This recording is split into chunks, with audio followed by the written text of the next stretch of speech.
gracias por este tiempo. Lindo tiempo que nos prepara. Bueno, yo digo nos prepara, pero la verdad es que nosotros venimos preparados. Diríamos contribuye para lo que vamos a hacer. La alabanza siempre tiene un lugar especial en la adoración a nuestro Dios. Lucas capítulo 18. Quiero antes de leer que usted tenga en mente el tema de hoy. No te rindas. En inglés dirían don't give up. Así que usted va a tener en su mente, en su corazón, esta declaración, no te rindas. Vamos a leer una parábola que tiene que ver con la viuda y un juez injusto.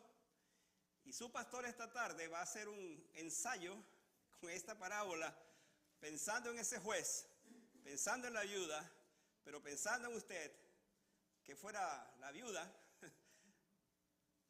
y pensando en el juez, no en este juez, pero en el juez que es nuestro juez, nuestro Dios, nuestro Señor. Así es que abran sus Biblias en Lucas capítulo 18, avanzamos al capítulo 18 ya ahora, y la verdad es que este libro se nos está yendo ya. Dice la palabra de Dios, esta parábola, así. También le refirió Jesús una parábola sobre la necesidad de orar siempre y no desmayar, diciendo, había en una ciudad un juez que ni temía a Dios ni respetaba a hombre. Había también en aquella ciudad una viuda, la cual venía a él diciendo, hazme justicia de mi adversario. Y él no quiso por algún tiempo, pero después de esto dijo dentro de sí, aunque ni temo a Dios, ni tengo respeto a hombre, sin embargo, porque esta viuda me es molesta, le haré justicia, no sea que viniendo de continuo me agote la paciencia. Y dijo el Señor, oíd lo que dijo el juez injusto. ¿Y acaso Dios, repitan conmigo ese versículo, ¿y acaso Dios no hará justicia a sus escogidos que claman él día y noche? Repítalo otra vez conmigo. ¿Y acaso Dios no hará justicia a sus escogidos que claman a él día y noche? ¿Se tardará en responderles?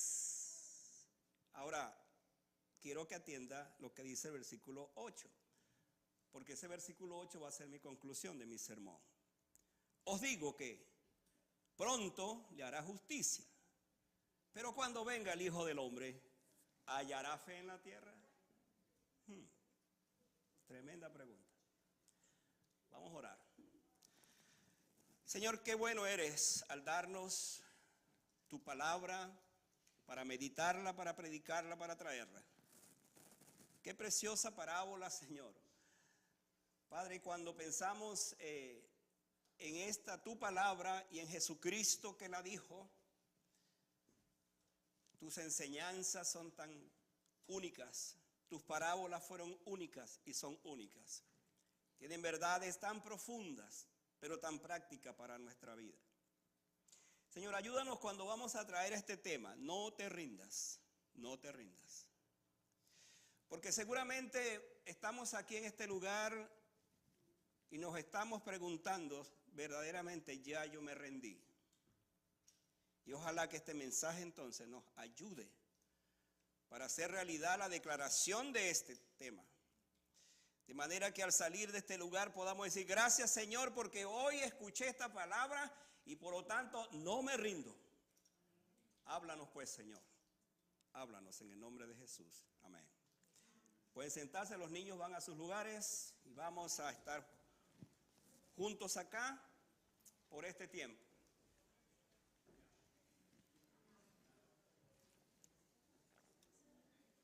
Ojalá usted esta tarde,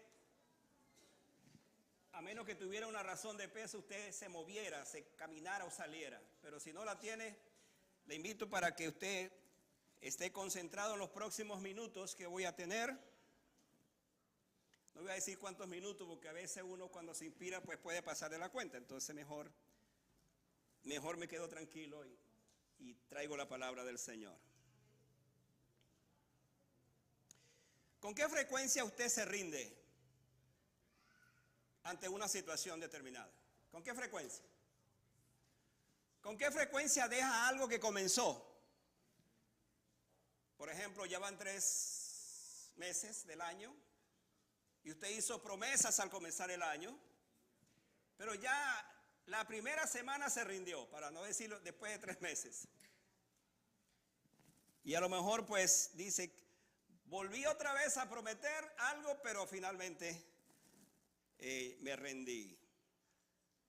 Es importante recordar que cada vez que intentamos algo y no lo logramos, eso no significa entonces que debemos rendirnos. Esta es la otra parte de la que plantea la pregunta. La historia, amada iglesia, está llena de ejemplos donde volver a intentarlo después de un fracaso está llena. Conocemos estos. Por ejemplo, Thomas Edison. No sé si usted sabía, el que inventó estas bombillas hizo 1000 ensayos. 1000 ensayos para lograr eso. Un periodista le preguntó y le dijo, ¿no ha sentido desánimo al tener tantos fracasos? Y esta fue la respuesta de Edison. No he fracasado, dijo. Simplemente he encontrado 1000 maneras de no hacer lo mismo. Otro hombre llamado Abraham Lincoln, que fue presidente de este país, el 16º presidente de este país, vivió varios fracasos, tanto personales como políticos. Perdió su trabajo, sufrió la muerte de un hijo y fue derrotado en diferentes elecciones, pero finalmente llegó a ser presidente de este país.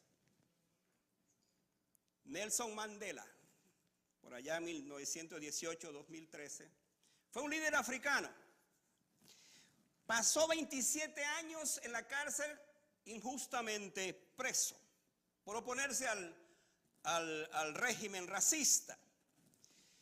Y a pesar de esa lucha, a pesar de estar preso, llegó a ser el primer presidente negro suramericano. ¿Por qué? Porque él persistió, él siguió adelante. Winston Churchill, 1874-1975, primer ministro británico, enfrentó derrotas políticas y pérdidas, como la derrota de la Primera Guerra Mundial y la famosa batalla de Dunkerque. Pero él jamás claudicó y condujo a su país hacia la victoria en la Segunda Guerra Mundial. Ahora, hermanos, ¿por qué traigo estos ejemplos? Porque otra vez, nosotros, seres humanos con nuestras debilidades, nos enfrentamos constantemente a la posibilidad de un fracaso. A veces decimos, yo no puedo, no tengo la capacidad, no creo que voy a hacer esto. Y entonces nos movemos en esa situación de inseguridad y por supuesto esto genera en nosotros una enfermedad que a todos nos llega en cualquier momento. ¿Sabe cuál es esa enfermedad? El desánimo. El desánimo. Colapsamos. Porque frente a algo que no pude alcanzar, simplemente fracaso. Un ejemplo de persistencia entonces es este que tenemos acá. Ahora, yo quiero pedirles que hagamos algo esta tarde para que ustedes me sigan el tema. ¿Cómo se llama el tema? ¿Cómo se titula el tema? Dígaselo al que está a su lado. Pero dígaselo con fuerza, no te rindas, no te rindas. En inglés diga don't give up, don't give up, don't give up. Ok.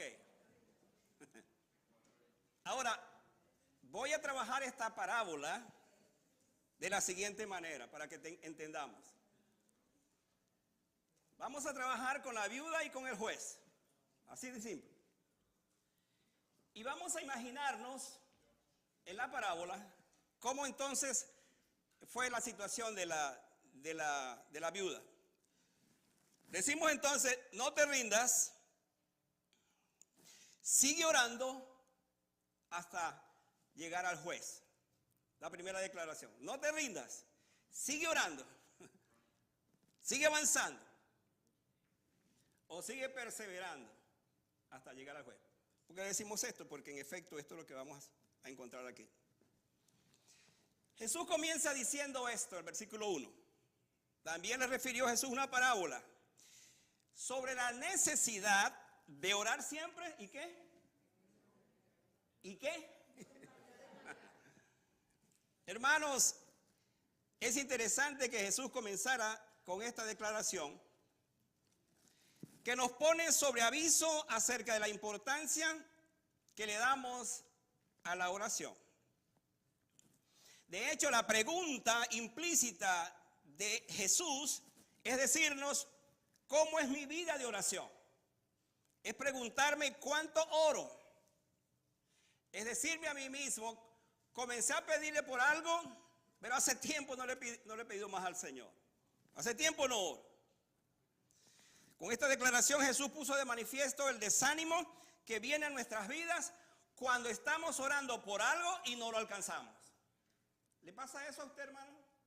A mí me pasa. Comienzo a orar por algo, no veo resultados. No está bien, Señor, yo creo que no te voy a seguir molestando con eso. Y entonces desistimos de la oración. Lo más fácil es que en vista de la larga espera por una respuesta, desmayamos. Ahora, ¿por qué Jesús dijo esto? Es la pregunta. ¿Sabes que muchas veces cuando escuchamos predicaciones sobre esta parábola, yo la he escuchado, quizás yo una vez la prediqué sobre eso, y creemos que el énfasis realmente es acerca de la oración, y es verdad, tiene que ver con la oración, pero déjeme decirle esto. El énfasis de la parábola es acerca de estar alertas, preparados. ¿Sabe por qué? Porque el contexto, ¿se acuerdan del sermón del domingo pasado? Donde le hablé de los dos tiempos del reino y le hablé del tiempo de la segunda venida de Cristo. Pues Jesús sigue en esta parábola hablando del tema. Y en un sentido nos está diciendo que esta parábola nos refleja entonces, o nos dice entonces, que hay momentos en nuestras vidas donde nosotros estamos esperando, pero como que nos olvidamos, nos desanimamos, no seguimos. Y hermano, el asunto más importante en la vida de un creyente es estar alerta, estar preparado y estar orando porque Cristo viene en cualquier momento. Esa es la verdad de esta parábola. Debemos estar preparados y la mejor preparación es la oración. Jesucristo dijo eso. Por eso comienza diciendo el texto que le refirió a esta parábola acerca de la necesidad de orar siempre. ¿Y qué? Y no desmayar. Orar siempre y no desmayar. Una de las historias que nos habla del desánimo es cuando precisamente Jesús ya había resucitado. Imagínense este cuadro. Jesús murió, por supuesto los discípulos estaban muy tristes, pensaron que se había acabado todo. Y en esa resurrección, esos días de la resurrección, Lucas es el quien nos habla de esa historia de los caminantes de Maús. Al principio uno lee ese pasaje y piensa que eran parte de los 11 discípulos, pero no, eran 2 discípulos, no sabemos quiénes eran, los caminantes de Maús.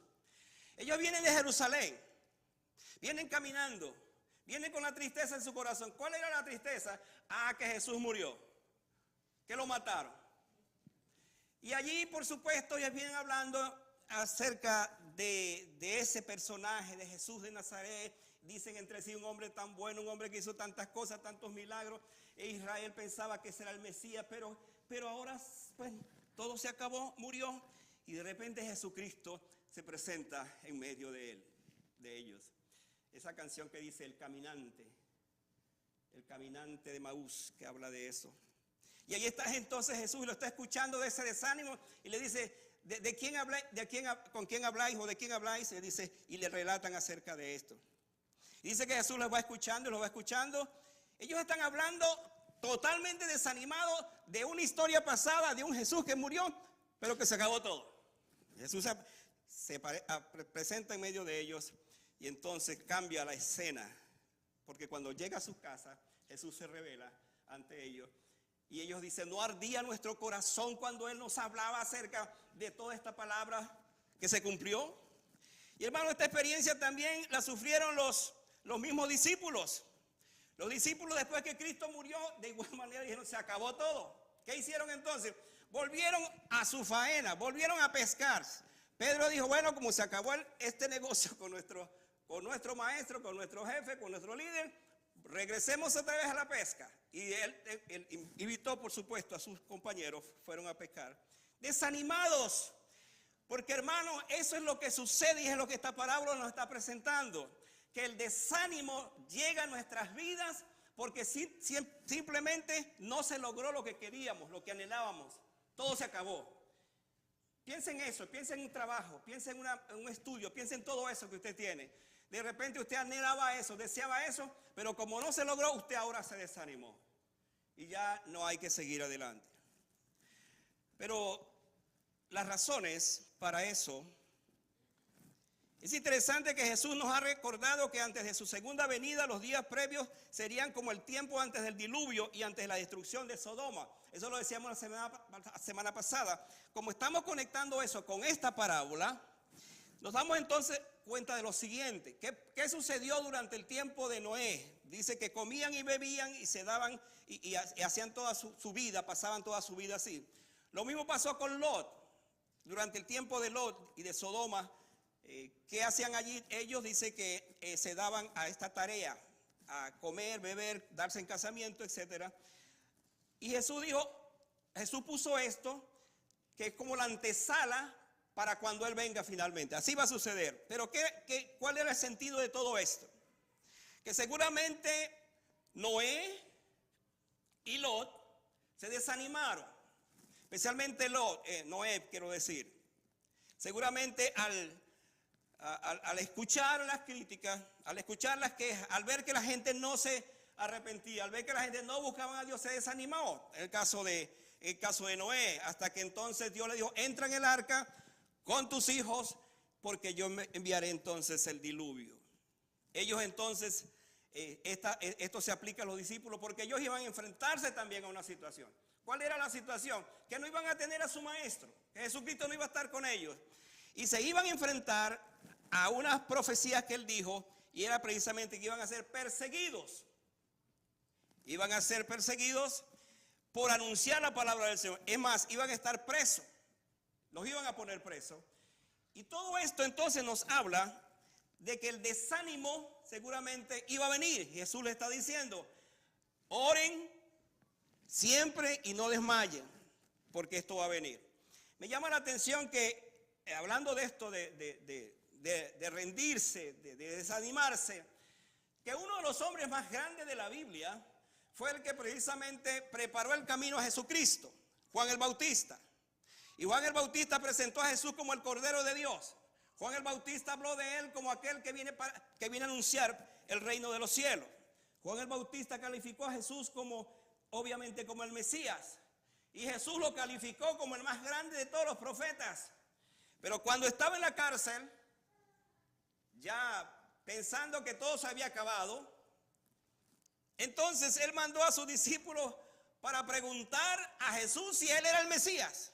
Imagínense eso. Juan el Bautista, estando preso por la injusticia que se dio contra Él, mandó a sus discípulos para que preguntaran si en verdad Jesucristo era el Mesías. Estaba desanimado. Hermano, el desánimo le viene aún a los hombres más grandes de la Biblia. ¿Se acuerdan el caso de Elías? Estuvo en el monte de Oré con 400 profetas de Baal. Y tuvo la osadía ese hombre de convocar allí a una gran reunión, a un gran sacrificio. Y Dios respondió consumiendo aquel holocausto que él preparó. Porque a los otros, los Baales, ellos clamaban todo el tiempo, todo el día, y nunca su Dios le escuchó. Pero el Dios de Israel, el Dios de Elías, el Dios todopoderoso, escuchó la oración y consumió entonces el holocausto. Pero luego entonces aparece en la historia una mujer llamada Jezabel, que dijo, te voy a matar y mañana voy a poner tu cabeza como a eso que le ha quitado la cabeza. Elías escuchó esto. ¿Y sabe qué hizo Elías, hermano? Simplemente comenzó a correr para salvar su vida. Se desanimó, llegó por allá y se puso debajo de un enervo y decía, Señor, quítame la vida porque yo no soy más grande que ninguno de los otros profetas. Y hermanos, cuando uno ve esa escena de un hombre como Elías, que acababa de tener semejante victoria en esa montaña y ahora está acostado, está desanimado, nos está diciendo que esto es común en todos nosotros, el desánimo. No soslayamos esa verdad, enfrentamos esos momentos. Pero hermano, volvemos a la viuda otra vez. Porque mi segundo pensamiento es, sigue persistiendo a pesar del juez. Este es mi segundo pensamiento. Sigue persistiendo a pesar del juez. Vean lo que dice el versículo 2. Jesús presenta la parábola y entonces dice lo siguiente. Había en una ciudad un juez. Mira lo bueno que era este juez. Ni temía a Dios, ni respetaba a hombre. Yo estuve pensando, pero ¿qué tipo de juez pudo ser este? Porque cuando se estudia a los jueces de Israel, las características eran que eran hombres probos, hombres sabios, hombres santos. Pero aquí estamos en presencia de alguien completamente distinto. Entonces la pregunta que inmediatamente surge de este texto es, ¿por qué Jesús eligió un juez injusto como ejemplo para ilustrar la necesidad de la perseverancia? ¿Por qué no fue un juez justo? Hermanos, yo no tengo la respuesta porque Jesucristo, Él es Dios y Él supo por qué lo dijo, pero también debemos entender esto. Lo hizo para mostrar que si un juez así puede ser movido a actuar por la insistencia de una persona y no tanto porque es compasivo y buena gente, ¿cuánto más Dios, aquí viene, cuánto más Dios que es justo y amoroso responderá a las oraciones de sus hijos que clamen a Él con perseverancia? Esa es la verdad que capturamos desde un momento en esta parábola. El juez era injusto, el juez era malo, no temía a Dios, no temía a los hombres. Sin embargo, ahí aparece entonces en escena esta mujer. La presencia pues de un juez como este en la parábola llama la atención porque en ella Dios está presentando, Dios está siendo representado. Y hermanos, Dios es todo lo contrario a este juez. Todo lo contrario. Porque Dios es un Dios justo. Es un Dios santo. Es un Dios que hace las cosas exactamente según lo que es su palabra.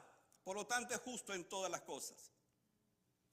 Quizás esto a primera vista entonces nos sorprende porque de acuerdo con la literatura judía, las calificaciones para ser juez, incluso de un tribunal, de 3 eran sabiduría, mansedumbre o modestia, temor a Dios. Sin embargo, este juez no tenía eso.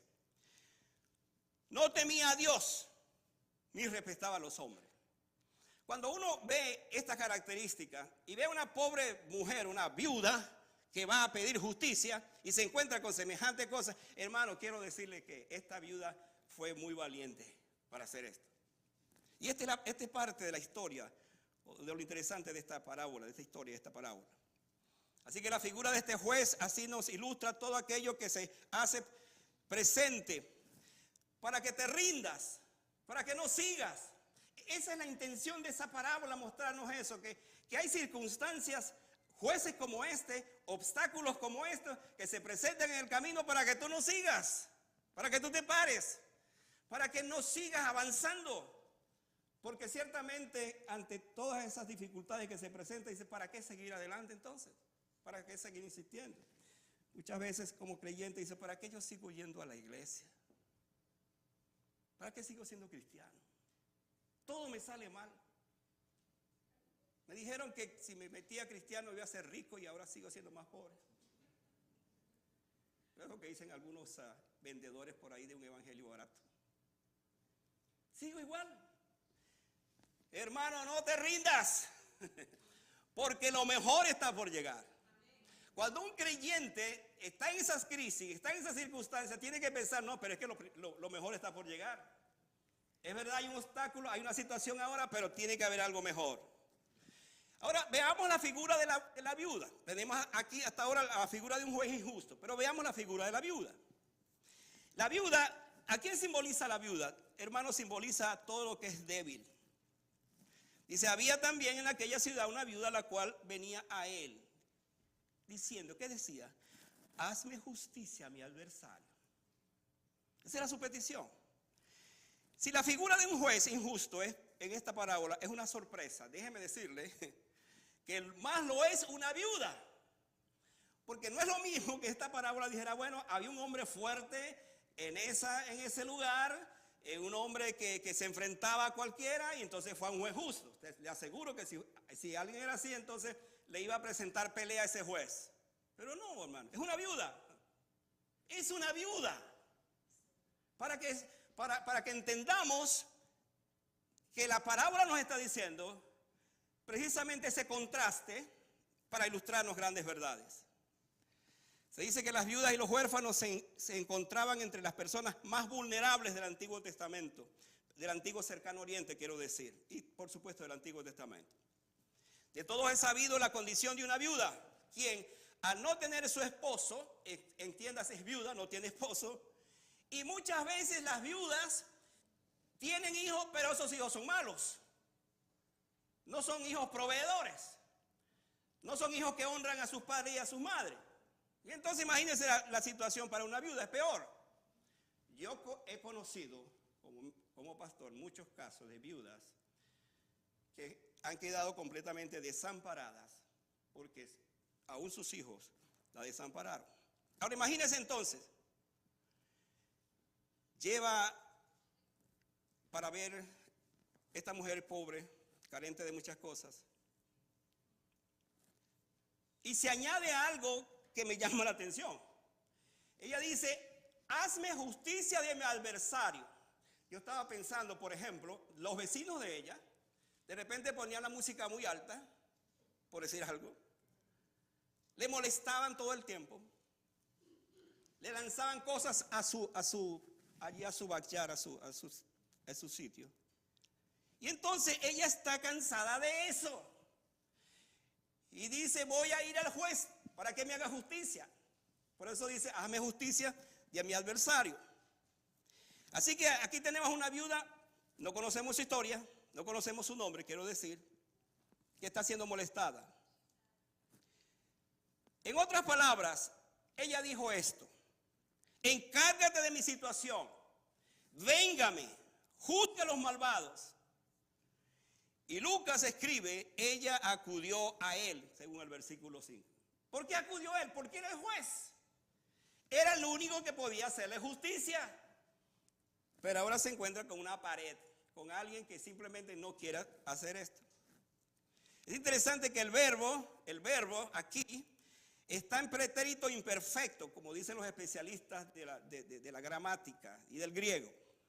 Lo que denota una actividad continua, o sea, ella constantemente iba al juez. Imagínense ustedes, todos los días, constantemente, la misma petición: hazme justicia de mi adversario, hazme justicia de mi adversario. Sigue viniendo una y otra vez. Así que la verdad de la parábola es que ella no se detuvo en venir ante el juez a pesar de negarse y ayudarle. Imagínense por un momento, fue un día, él le dijo, no me molestes. Siguiente día lo mismo, volvió. Y esto pone en evidencia, hermano, la verdad que Jesucristo nos quiere dejar. Y es que muchas veces nosotros nos encontramos frente a un obstáculo y estamos luchando, estamos pidiendo, estamos enfrentando eso, pero es tan grande la lucha que tengo que entonces me debilito, no sigo. Por eso dije al principio que muchas veces nosotros comenzamos algo y en vista de que no hay respuesta paramos, ya no seguimos. Pero hermanos, esta parábola nos va a ilustrar algo totalmente diferente. Y esto me lleva a mi tercer pensamiento. Sigue tocando hasta convencer al juez. Ese es mi tercer pensamiento. Sigue tocando hasta convencer al juez. ¿Quién era el juez? ¿Cómo era el juez? ¿Era buena gente el juez? Ni temía a Dios ni a los hombres. O sea, lo peor que pudiera esa mujer tener era un juez así. Ahora, hermano, esta es una representación. Yo quiero decirles que sí hay jueces así. Sí hay jueces así. En nuestros países, yo no quiero hablar de este país porque, pues, de alguna otra manera, aunque también hay jueces malos, pero yo estoy pensando más en nuestros países. Donde hay jueces corruptos que se venden y no hacen justicia a aquel que necesita. Al contrario, los jueces son instrumentos para hacer cosas malas. Entonces estamos en presencia de un juez como este, que era un hueso duro de roer, no era fácil, y esta viuda pobre, débil, en su condición se enfrenta a ese juez. Y esta es la cosa interesante que vamos a ver a partir de ahora. Mira lo que dice el versículo 4.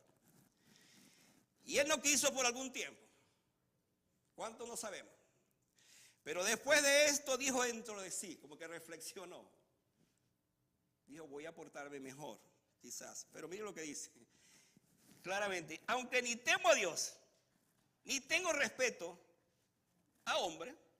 Entonces viene el otro texto que voy a explicar ahora. Aguántelo allí para que lo vea. Él dice, es verdad, yo ni temo a Dios, ni respeto a los hombres. Si ya estaba mal que este juez no temiera a Dios, aunque muchos, como he dicho, pues son muy malos, esto de no respetar a una viuda, hermano, era el colmo de no aplicar la justicia, era el colmo. De esta manera la situación para aquella pobre mujer era aún más difícil. Pero va a ser su insistencia hasta fastidiar al juez. Aquí viene la palabra. Hasta fastidiar al juez. Lo que va entonces a convencer. Aquí hay dos cosas interesantes. Por un lado tenemos al juez con todos sus poderes para aplicar justicia y no lo hace. Todo el poder para aplicar justicia, para agarrar a los adversarios, para agarrar a aquellos vecinos que le están molestando y no lo hace.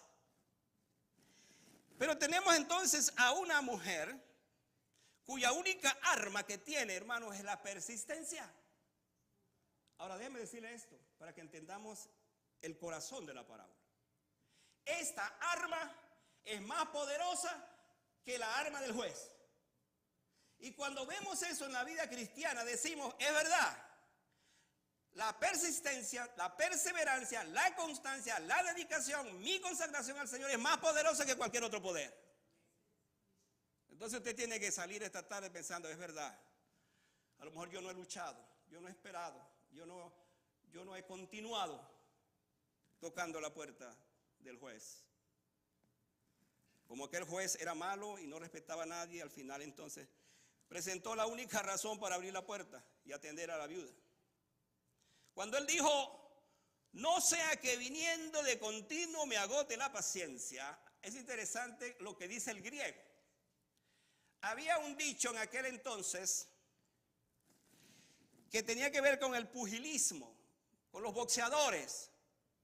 Lo que el juez dijo es, si no atiendo a esta mujer, entonces, y como viene de continuo, de esta manera, no vaya a ser que me ponga un ojo hinchado, morado, por su insistencia. Eso fue lo que él dijo. Pensando en esto, uno puede ver entonces que frente a lo que fue una determinación de ella, de esta mujer pobre, débil, entonces el juez finalmente va a ceder. Y hermanos, estamos hablando de un juez que es malo, pero luego la Biblia nos va a revelar de un juez que es bueno, justo y poderoso, que es nuestro Dios. Eso es lo que debemos tener en mente. El juez no podía seguir soportando la insistencia de los golpes que venían de sus peticiones, eran como golpes. Si aún un mal corazón puede actuar así, cuánto más lo hará el corazón de nuestro bondadoso llamado Dios. Cuán diferente va a ser. Jesucristo entonces dice en el versículo 6, y aquí viene la aplicación. Vamos hasta ahora a dejar la parábola allí, pero vamos a la aplicación. ¿Cuál es la aplicación? Versículo 6. Y dijo el Señor, oíd lo que dijo. ¿Quién dijo? El juez injusto, oíd. Ahora a mí me llama la atención porque Jesús me está diciendo, escuchen a ese juez. Pero si es injusto, es malo, no teme a Dios. No, escuchen ese juez. ¿Qué fue lo que dijo ese juez? Es interesante que Jesús nos está diciendo, prestad atención, reflexionad. Este juez no es bueno, es injusto. Sin embargo, escuchad bien lo que ha dicho, porque finalmente hará justicia a esa mujer, se ocupará de su causa y va a vengar a sus malvados. Eso es lo que dijo Jesús. A pesar de que es malo, va a hacer justicia. ¿Por qué? Porque es juez. Y es aquí donde la cosa se pone buena. Nuestro amado Señor quiere que razonemos de la siguiente manera, de esta forma. Si alguien con un carácter tan reprochable como el de este juez accedió a ayudar a la pobre viuda en su insistencia, ¿cuánto más hará el Señor por aquellos que Él ama? Se tardará en responder, va a decir más adelante. Es interesante esto porque cuando uno sigue analizando la parábola, la actitud de este juez, y Jesús dice, oíd, nos está diciendo, si ese juez finalmente hace justicia, ¿acaso yo no soy más poderoso que él para hacer justicia a todos aquellos que me buscan? Y el planteamiento sigue estando allí, hasta donde yo tengo la capacidad de la perseverancia, la capacidad de la resistencia, hasta donde yo sigo adelante esperando que el Señor pueda obrar. ¿Hasta dónde? ¿Hasta dónde?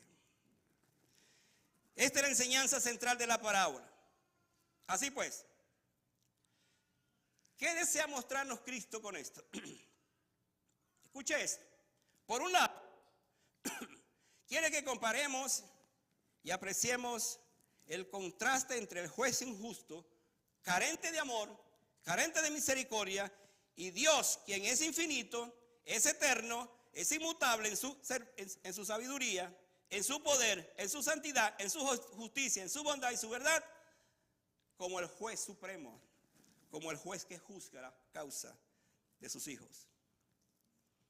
Entonces, si un juez injusto puede ser movido por la perseverancia de la viuda, hermano, simplemente piensa en tu corazón, mi Dios que es justo, Él obrará en eso que ahora estoy buscando, eso que ahora estoy pidiendo, eso que ahora anhelo, eso que ahora que he perdido quizás la esperanza. Mi Dios es capaz, mi juez es capaz de obrar allí. Piense en cualquier situación que usted tiene en este momento, piénsela. Y compare esto. Si el juez injusto hizo justicia a esta pobre mujer, ¿cuánto más hará el Señor a nosotros? Es cierto que muchos hombres al impartir justicia se asemejan a este juez injusto, pero no sucede así con nuestro juez cuyo trono es eterno y para siempre y cuyo cetro de justicia sostiene su reino. Cetro de justicia es tu reino, dijo el salmista, hablando de su justicia. Y esto me lleva a mi última consideración, y es esta. Sigue en la sala de espera hasta que aparezca el juez. ¿Escuchó bien esto? Siga en la sala de espera hasta que aparezca el juez. Mira lo que dice el versículo 7. Pregunta Jesús, ¿y acaso Dios no hará justicia a sus escogidos que clamen a Él día y noche? ¿Cuál será la respuesta para esta pregunta? ¿Cuál será la respuesta? Sí, claro, por supuesto, Él va a hacer justicia. Pero dice el texto, Dios va a hacer justicia a aquellos que vienen el domingo a la iglesia, le piden una cosa y se olvidan de eso, es lo que dice el texto. ¿O sí? ¿El texto dice eso? ¿Y acaso Dios no hará justicia a sus escogidos que vienen el domingo a las iglesias y allí le piden al Señor una cosa y se olvidan? No, ¿qué dice el texto? Habla de sus escogidos, que vamos a hablar de eso al final, que claman a Él todos los domingos. Perdón. Día y noche, hermanos. Eso es lo que nos está diciendo Jesús. Día y noche. O sea, constantemente. Que no se agotan. Que no se rinden. Que no desmayan. Quizás usted está pensando, sí, pastor, eso como que es muy fácil decirlo, pero cuando esta situación que tengo, yo le he pedido muchas veces al Señor y sigo igual. Pues siga adelante, no se rinda, siga pidiéndole. ¿Por qué? Porque ni usted ni yo sabemos cuándo es que el Señor va a hacer, va a orar. Pero lo hace, porque así nuestro Dios, así actúa nuestro Señor. No tienes que recordarle a Él que tenga misericordia. Tú no tienes que acosar a Dios. Tú no tienes que agarrarte a Dios. Mira, Dios, si no me haces esto, entonces yo no voy a seguir adelante. No, no haga eso, hermano. No haga eso. No tienes que acudir a Él una y otra vez y rogarle estas cosas pensando que no va a actuar.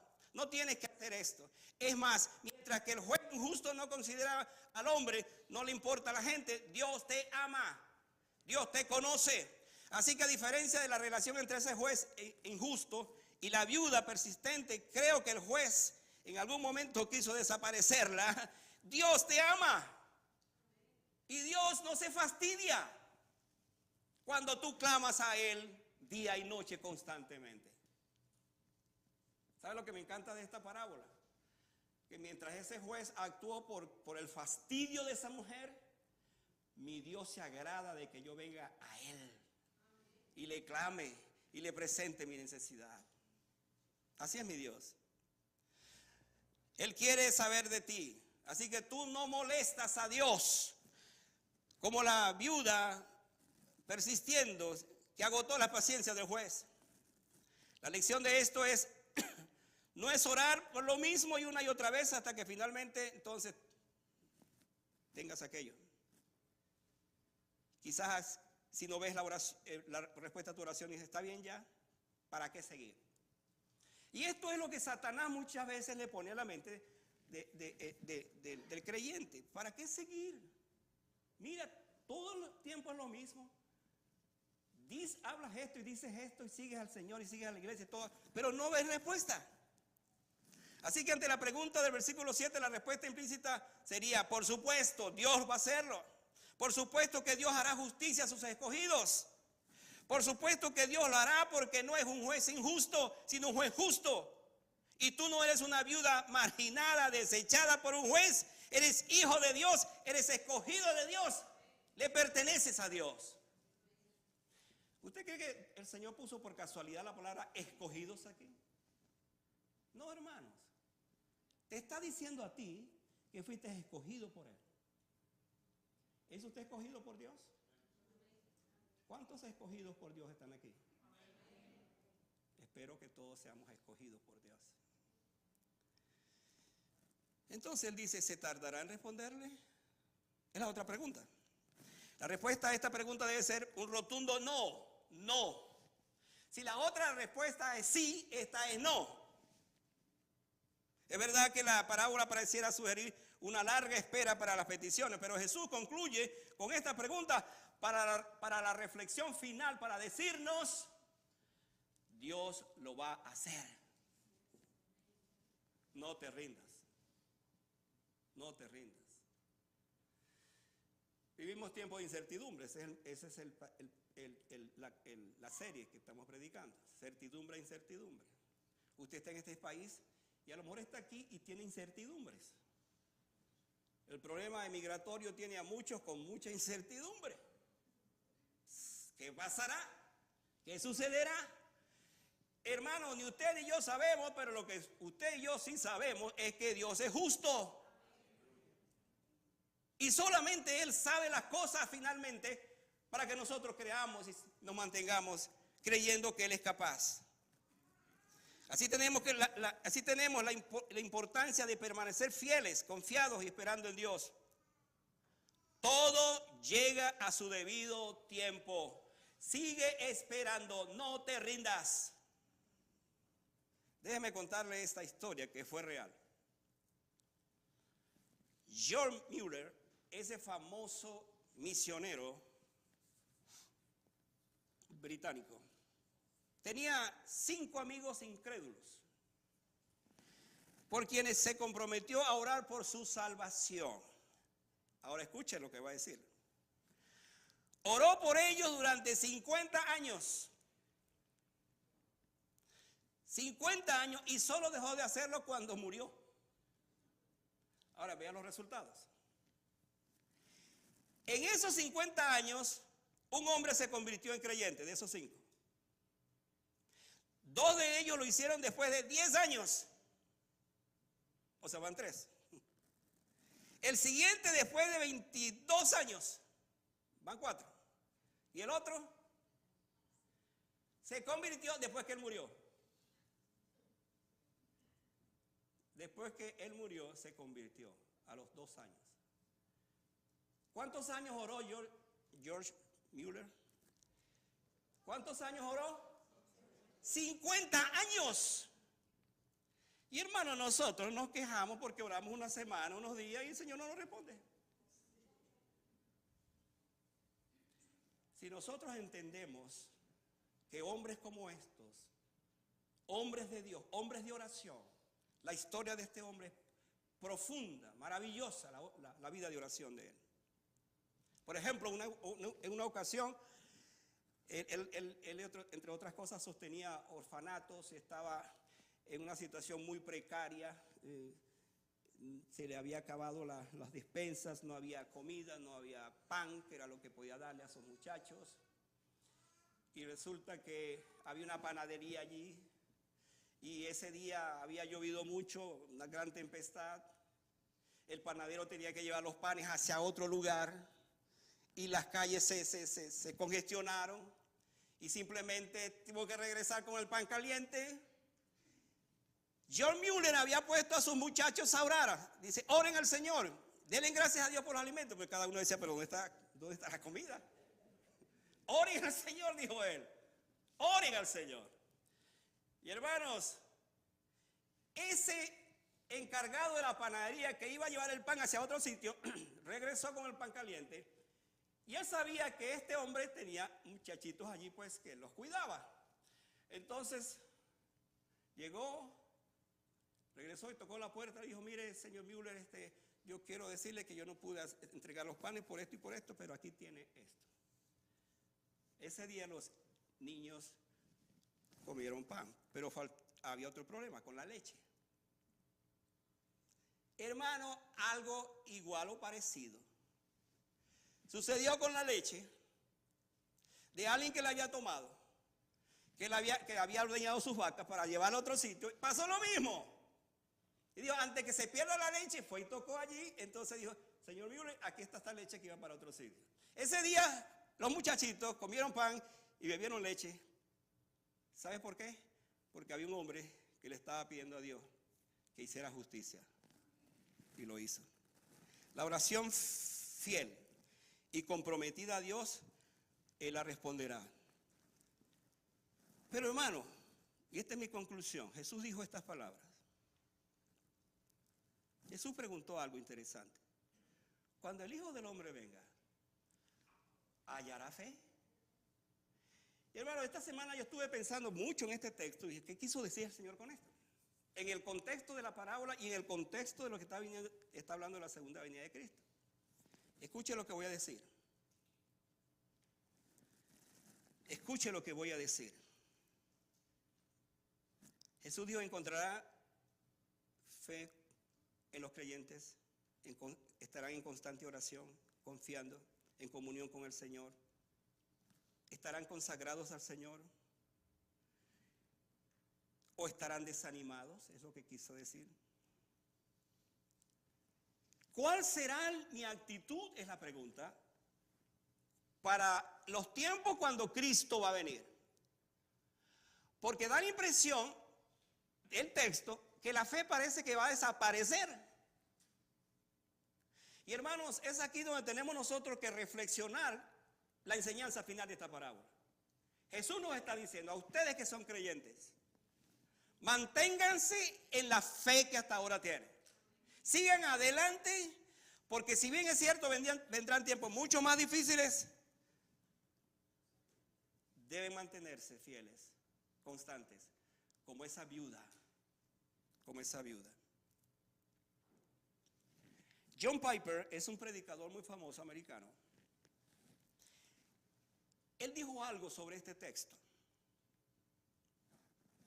Él dijo, la fe es el horno de nuestras vidas. Me encanta esa figura. La fe es el horno de nuestras vidas. Y la pala para alimentar esa oración, para alimentarla, nuestra fe, es la oración. Otra vez. La fe es el horno de nuestras vidas y la oración es la pala que alimenta ese horno. Él dice, si te desanimas y dejas la pala de la oración, el fuego de tu fe se va a apagar. Te enfriarás, te endurecerás. Y cuando el relámpago brille, escuche esto, del cielo, y venga el Hijo del Hombre, aparezca en gloria, te vomitará de su boca, porque simplemente tú perdiste la fe y la esperanza que tenías en Él. La Biblia dice esto: los elegidos de Dios, o sea, los salvos, la señal de los elegidos, ¿cuál es? Es que claman día y noche. Una señal de un buen creyente es que ora. Una señal de un buen cristiano elegido es que está allí constantemente. Siempre está consciente de que Cristo puede venir otra vez en cualquier momento, pero está orando. Hermanos, no te rindas, no te desanimes, no claudiques, sigue perseverando sin desmayar, sigue en la sala de espera, que el juez te va a responder. El juez te va a responder. Pero asegúrate que cuando Cristo regrese, encuentre fe en tu corazón. Voy a repetir esto para orar. Asegúrate que cuando Cristo venga, encuentre fe en tu corazón. Amén. Entonces, no te rindas. No te rindas. Aquella pobre viuda siguió. Varias veces vino a un juez que era injusto. Ese juez se cansó y le hizo justicia. ¿Sabes qué? ¿Sabes qué, hermano? Mi Dios, como juez, no se cansa. Dice Isaías 40 que Él no se cansa. No es como los jóvenes que flaquean y caen. Mi Dios no se cansa. ¿Sabe por qué no se cansa mi Dios? Porque Él no cumple años. ¿Sabe por qué no se cansa mi Dios? Porque es eterno. El eterno viviente. El eterno Dios poderoso. El que siempre está. Por eso mi Dios no se cansa. Tú y yo nos cansamos. Pero ¿sabes qué? La esperanza que tenemos en ese Dios es que Él nos da fuerza. Él da fuerza al cansado. Multiplica las fuerzas al que no tiene ningunas. Don't give up.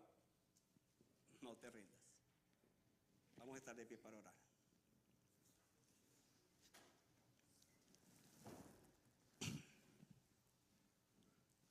¿Cuál es su desánimo en esta hora? Ojalá que no esté desanimado. Pero si usted estuviera desanimado, el propósito de este mensaje es animarlo. Por muchos años yo predicaba acerca de esto, era mi mensaje. Por alguna razón escuché decir a alguien, mira, si tú vas a tener éxito como pastor, predica siempre mensajes de ánimo. ¿Sabes por qué? Porque los domingos llega a la iglesia mucha gente desanimada. Tienes que animarlo. Y él decía, pero ¿y quién anima al pastor? Tomé otra decisión. Predicaré lo que me dice la Biblia para ese domingo. Hoy tocó esto, por eso lo prediqué. ¿Qué tal si usted esta tarde ora en su corazón? Piense, por ejemplo, en alguna situación muy particular que hay en su vida. Siente que está decayendo, se está desanimando, no ve respuesta.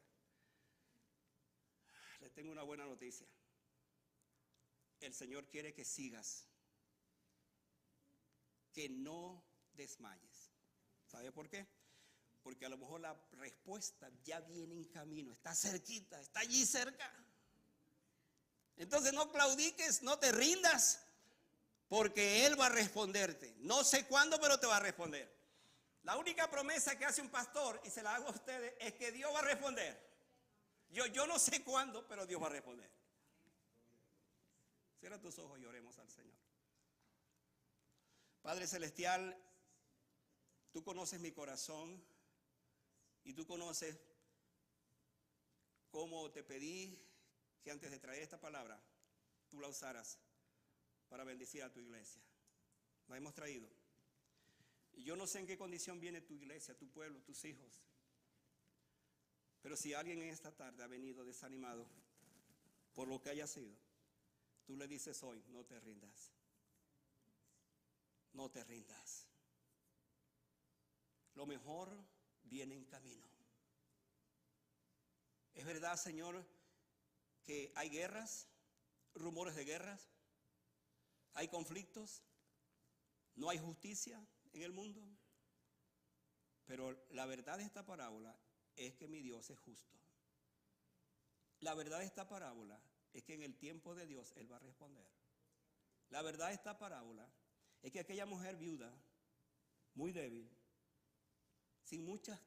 prácticamente sin nada, porque era viuda, especialmente esas viudas, tú le dices que las viudas vengan a mí y los huérfanos, porque yo soy su padre para ellos.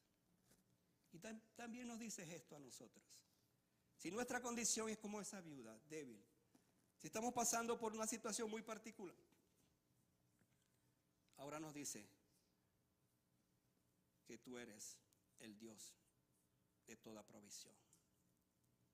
Los próximos pasos que voy a dar en mi vida estarán seguros porque mi Dios es el juez justo.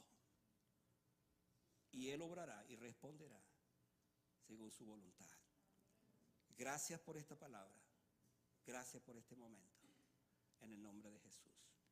Amén. Quédense de pie, por favor. Ya volvemos otra vez.